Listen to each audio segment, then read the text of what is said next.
Κι η δέσποινα σαν τ' άκουσε, έπειση και λιγώθη, σταμνή νηρό την περιχούν και φτάστα μια του Μόσχου.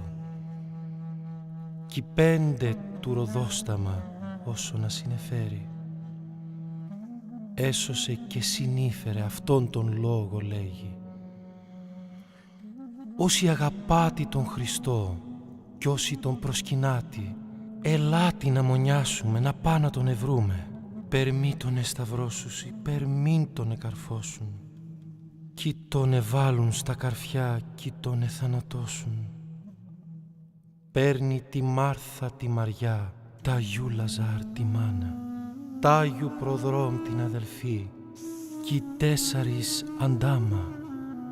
Παίρνουνε το στρατή, στρατή το μονοπάτι, και το στρατή της έβγαλε στου μάστορη την πόρτα. Γέμος ο κάμπος δάκρυα κι οι δρόμοι μυρολόγια. Ωρα καλή σου μάστορη, καλώς τη σταυρομάνα. Για πες μου μάστορη, τι είναι αυτά που φτιάνεις? Καρφιά μου παραγγείλανε οι άνομοι Γεβραίοι, κίνοι μου τα παν 4, μ' αγώ τα κάνω 5. Τα 2 στα 2 του γόνατα, τα 2 στα 2 του χέρια, του 5ου το φαρμακερό θα μπει μες στην καρδιά του, να τρέξει αίμα και χολή κι από τα σωθικά του.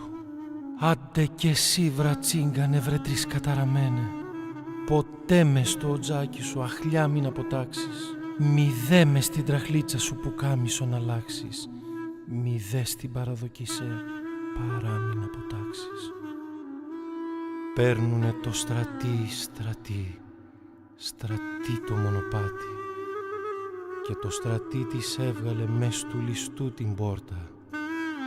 Από καρσί σέρνει φωνή κι από κοντά του λέει: άνοιξε πόρτα του ληστή και πόρτα του Πιλάτου.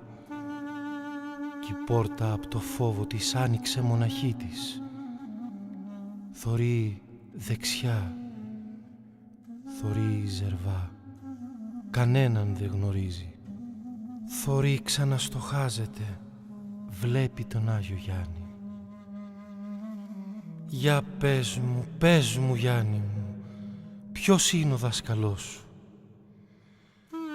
Με ίντα στόμα να στο πω, γλώσσα να στο μιλήσω, δεν έχω χειροκάλαμο για να σου τον εδείξω.